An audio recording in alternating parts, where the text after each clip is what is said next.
Wir befinden uns im Museum der Sardischen Berge in Arezzo und präsentieren die Ausstellung der Vereinigung Impronte di Storia Historical Traces.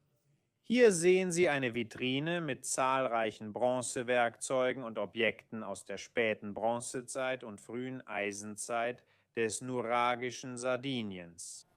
Die vertikale Tafel zeigt eine Reihe sogenannter Köcher, die ihre Form von den votiven Köchern ableiten, was keine Köcher sind, sondern Scheiden, die entweder sogenannte Nadeln oder sogar Dolche enthalten. Die Dolche unterscheiden sich in blatt- oder tropfenförmige und die bekannteren mit Hakengriff, so genannt wegen dieses besonderen Handschutzes, dem Griff oder Heft. Nun präsentieren wir die Schwerter. Die Schwerter sind vom Antennentyp, also mit Antennen versehen, wie dieses hier aus osteuropäischer Produktion, das von der Werkstatt unseres Vereins nachgebaut wurde. Exemplare dieser Antennenschwerter gibt es in verschiedenen Größen. Manche Exemplare haben sogar nur aufgesetzte Nietbeschläge für die Klinge, die eigentlich nichts halten. Oder bei einigen Modellen fehlen die Antennen ganz und es gibt nur einen einfachen Knauf, damit das Schwert nicht aus der Hand rutscht. Weitere Beispiele für typisch nuragische Schwerter sind die sogenannten Votivschwerter. Diese Schwerter, die eine Länge von bis zu 1,40 Meter erreichen, sind gut bekannt und archäologisch dokumentiert. Wahrscheinlich handelt es sich um die Waffen, die in den nuragischen Bronzefiguren sichtbar sind, oft in der linken Hand gehalten, während die rechte Hand grüßt oder sogar, wie wir vermuten und 2016 veröffentlicht haben, in die Schilde gesteckt, die dieselbe Bronzefigur in der linken Hand hält. Es versteht sich von selbst, dass diese Waffen nicht geschärft sind, denn sonst würde man sich beim Halten leicht schneiden.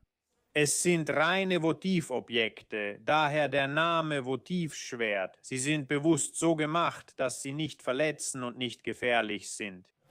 Ihre Struktur ist bereits asymmetrisch. Die beiden Rippen, die eigentlich perfekt zentriert sein sollten, sind absichtlich zueinander versetzt, damit sich das Objekt, falls es unglücklicherweise im Kampf eingesetzt wird, mit ziemlicher Sicherheit verbiegt. Sie sind Waffen mit sehr wenig Zinn, wie archäometallurgische Analysen zeigen, daher anfälliger für Beschädigung und Bruch, weshalb sie absichtlich zerbrochen oder in großen Mengen in Wassertempeln geopfert wurden. Dies ist eine Nachbildung nach den exakten Anteilen der Originale. Laut Analysen haben sie tatsächlich eine Farbe, die eher Kupfer ähnelt als polierter Bronze, die fast golden ist. Weitere Beispiele nuragischer Schwerter sind die sogenannten Kurzschwerter, die man etwa in der Köchergruppe sieht, also auf dem Rücken verschiedener Bogenschützen. Aufgrund von Funden wie einem Grab bei Senior B mit einer nuragischen Bronzefigur wird angenommen, dass sie recht klein waren, etwa 60 bis 80 Zentimeter, was auch als Maß passt, um sie von hinten über den Rücken zu ziehen. Ein längeres Schwert dieser Größe wie ein Votivschwert wäre natürlich fast unmöglich zu ziehen, wenn es auf dem Rücken getragen wird. Was andere Beispiele nuragischer Schwerter betrifft, so ist dies ein fast blattförmiger Schwerttyp, bekannt durch ein Exemplar im Archäologischen Museum von Nuoro.